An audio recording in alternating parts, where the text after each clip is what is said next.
So what? Now, take it easy, Mike. First, you call WSPB. I did. Only they didn't know any more than they said in the news report. Okay, then call them again. Ask them where they got that story. Whatever news service they got it from knows where it came from, what police department. Or maybe they got it from the police direct. All right, Johnny. I'll phone them again. Sure. And when you get the information, you can call the police direct. Yes. Yeah, I'll do it. I'm sorry. I sounded so upset. Oh, well, just stop worrying. But go ahead and put through that call to the station anyway. Meantime, I'll find out how soon I can get a plane down there.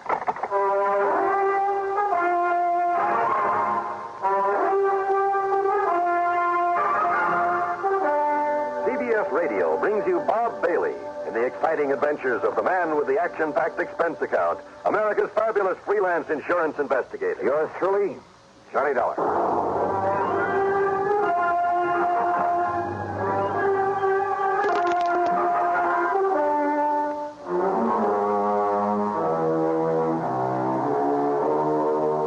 Expense account submitted by Special Investigator Johnny Dollar. Attention Earl Poorman at the Tri-State Life and Casualty Company, Sarasota, Florida.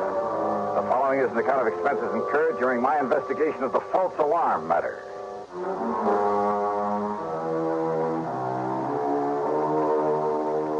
Expense account item 1, 7960, taxi and a plane out of Hartford. Flight connections were perfect. The trip was easy, and by mid-afternoon I was at the Poorman home on St. Armand's Key in Sarasota.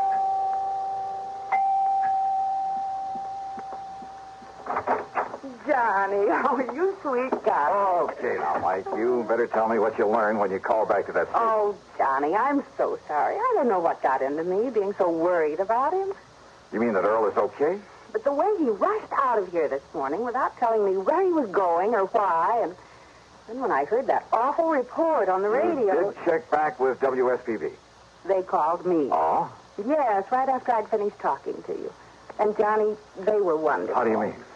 Well, they'd realized I was upset because of my having called them before, so they'd checked that news report all the way back to the police who'd found that man dead in his car from a heart attack. And? Well, it was the police in Bonita Springs. That's down below Fort Myers. Yeah? And yes, the car was like Earl's. But the dead man's name was Jensen or Benson or something, so all my worry was for nothing. Oh, well, I'm glad. You kind of had me worried, too, on the way down here. I love that guy, Johnny, like nobody else in the world. Oh, I don't blame you a bit. And now you've come all the way down here for nothing. Well, maybe I'll talk him into taking me fishing. Where is he, then? What? Well, after all, if he left early this morning, you still haven't heard from him? No. No, Johnny, I haven't. And look, it's after 4 o'clock. Oh, easy, and gal. Johnny, this isn't like him. Not to at least call or something. Now, don't start worrying that pretty head of yours again over nothing. But if he'd told me where he was going or why, he was in such a hurry. Mike, And with all these crazy drivers on the road this time Mike, of year. behave yourself. But Johnny, Look, now, I kind of like that guy, too. And if you'd given me just one honest reason to be concerned about him... Oh. You see? That's probably Earl calling you right now. Oh, dear, I hope so. Sure, of course it is. I'll bet on it. Well, go ahead, answer it. But if it isn't, if it's the police or something... Okay, I'll take it. Mike, listen to me. Who is it, Johnny? Look, listen, I'm sorry not to have called. Oh, it's Earl. But I've been tied up on a pretty serious matter down here. What kind of matter? It could be a murder, one of my policy holders. So put in a call for me to Johnny Dollar up in Hartford. Oh, Johnny. Ask him to get here as fast as he can. You get that, Mike? Tell him not to bother stopping there at the house, but to meet me down here. Down where, Earl? Or maybe you can meet him at the airport and drive him. What? What did you say? Well, I simply asked you down where. Oh, well, down here. What? Who's that? Well, keep talking, Earl. No, wait. What is this? I mean, who are... Johnny? That's right. Oh, now look. Somebody's trying to... Is this some kind of a gang? Well, just exactly where are you? You haven't been very definite so far. Okay. It's 9727 Sunnyvale Road. It's off the highway below Venice. But now listen... Well, if Michael let me use her car, I'll be down there in jig time, okay? Who are you? I told you. But it isn't possible. Just keep your shirt on. How could it be? Why don't you sit there and patiently try to figure it out, huh? You rascal. But, Johnny, if you really are Johnny... Look, say something more. Talk to me some more. Well, found out down in Venice. What? Yeah, try figuring that out, too. Well, I know I can. Oh, Well, everything okay now, Mike? am I relieved? Sure. But you rascal, have you ever put Earl into the Department of Utter Confusion? Well, I tried. I'm sure you succeeded. So if I may use your car, Of course you may. then maybe I'd better hit the road before Earl has a chance to call back. Yes, you do that.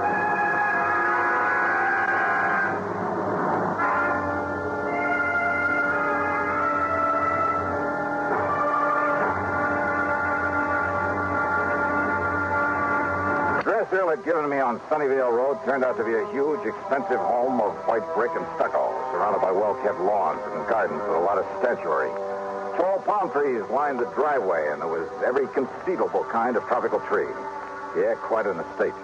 2 cars were parked out front, Earl's and another one that looked familiar with a doctor's tag on it. Earl met me at the front door. After learning how come I happened to be in Florida, he got straight to the point. But now come inside, Johnny. Yeah, sure. It was Dr. Crutcher who called me, dragged me over here. You remember him? Sure do. Lives.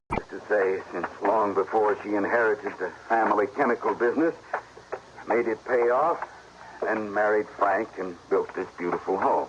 Frank who, Earl? As wrong a marriage as there could possibly have been. Frank was after Linda's money, that's all. And everybody in the world seemed to realize it but she. Yeah, but who's to argue when love comes along? Love? Don't kid yourself.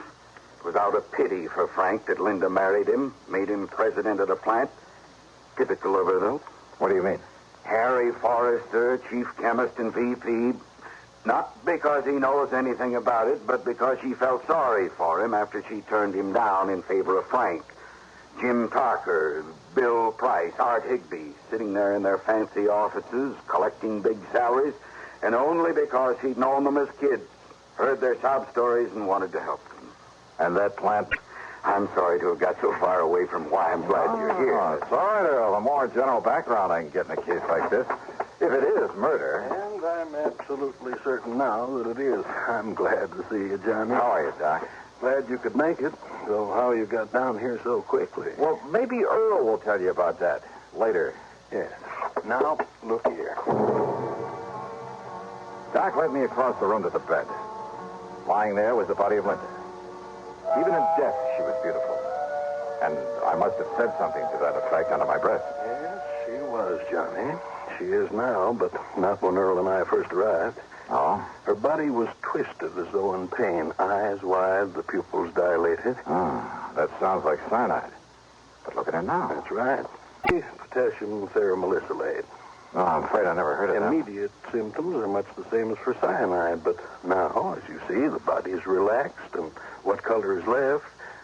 Well, another doctor, not knowing her history, might have come to the same conclusion as the maid when she called me and said that Linda was having a heart attack. That's why Doc had me come along with him, Johnny, in such a hurry. What do you mean? A heart attack, Linda? Oh, I see. So, I immediately made some tests.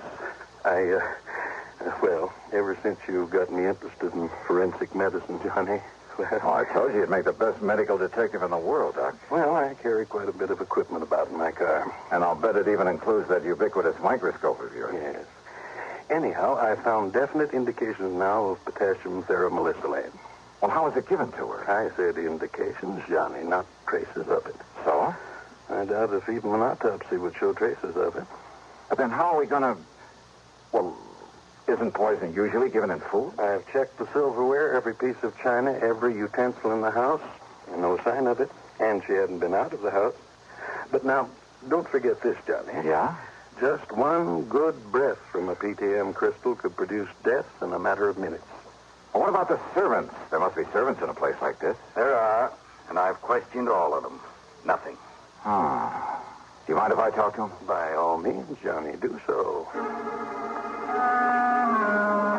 Most of all, I wanted to see the servants, see what they were like, and, well, I must admit, they all convinced me they've been completely devoted to their mistress, that not one of them could possibly have been accessory to this murder. The last one I talked to was Irene, Linda's personal maid, who'd been with her helping her dress when the end came. And I was at the closet getting her shoes for her. So where was she then? Sitting there at the dressing table. Oh, dear. She had fixed up her hair, and she was putting some perfume on herself before getting into the drive. Wait a minute, please. And then she clutched at her heart, and she screamed. Yeah, Irene, thank you. That'll be all. And she was gasping, and I helped her over to the bed, and so I laid her down and...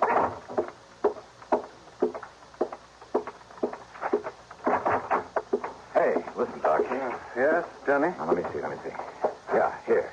This perfume bottle with the stopper lying here beside it. Yeah, here you are, Doc. Yeah. No, don't sniff it. Well, looks to me like it's empty. Sure it is. Now. But, Doc, can you run a test?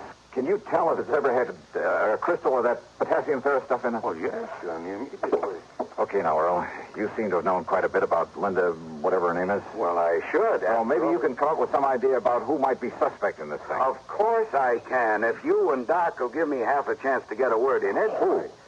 But it's the proof you've got to get for it. Who, Earl? Look, I told you about her marriage, the reason for it, didn't I? Huh?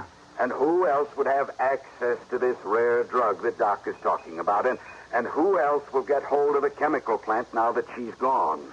Earl. Of course, Johnny. Her husband, Frank Hansen. He's the only suspect. Earl is right, Johnny. Then where is he? He left here early this morning, ostensibly to go to the plant. He hasn't been seen there. Hanson. That means only one thing. He skipped. But if you can find him, if you can prove he did this... Johnny, there was potassium theramolysilate in this bottle. Wait a minute. Hanson. What?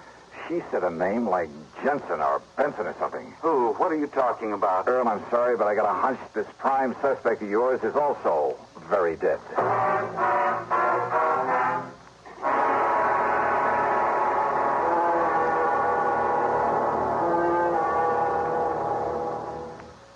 Act 3 of yours truly, Johnny Dollar, in just a moment.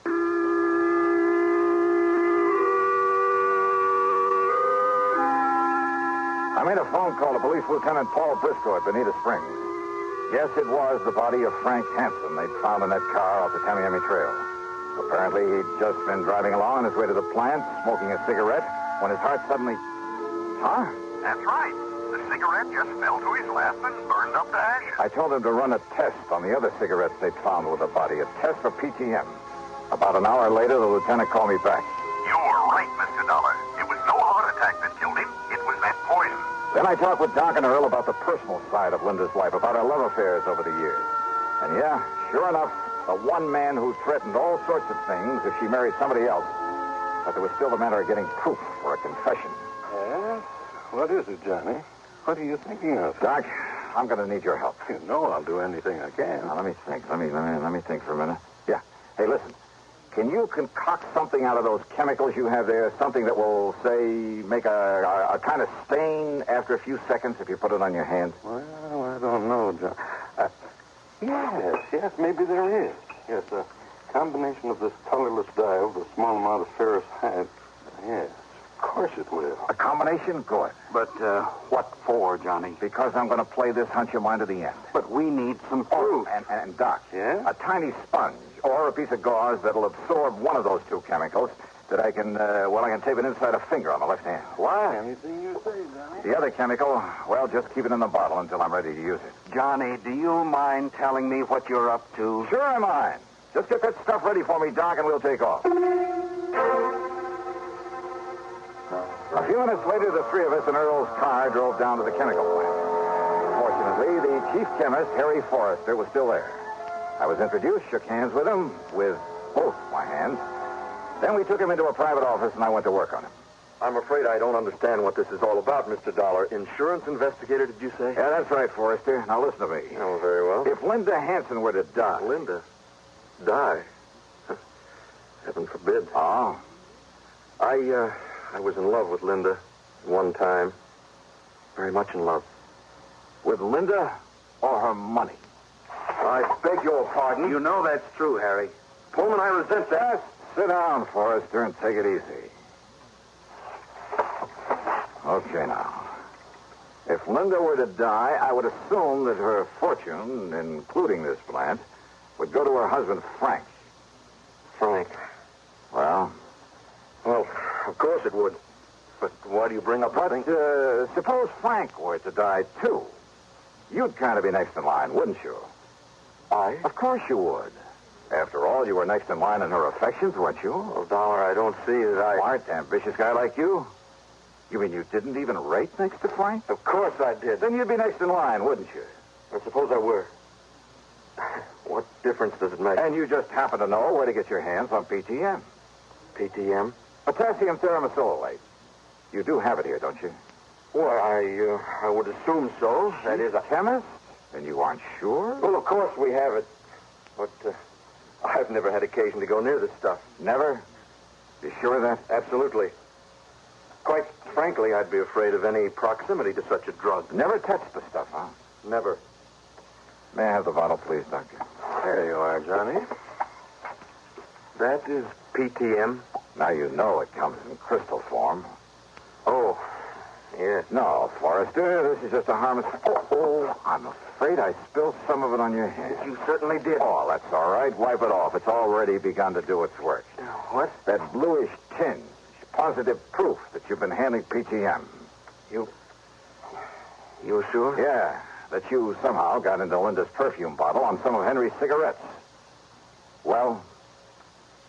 And you know. That's right. Want to call the police, Earl? Sure. No. So you're right. So I killed them both. But I'm not going to be dragged through the filthy courts.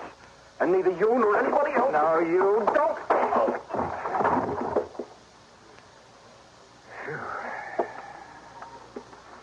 Here. Look.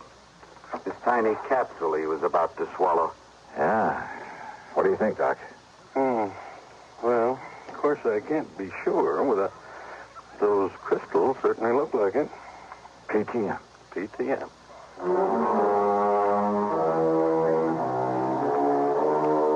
So, it'll be up to the courts whether Harry Forrester likes it or not. And believe me, I'd hate to be in his shoes. Well, I keep wondering, why don't they ever learn? Expense account total, including a gift to the Pormans for putting me up for a few days while Earl and I did some fishing, 161 even. Yours truly, Johnny Dollar.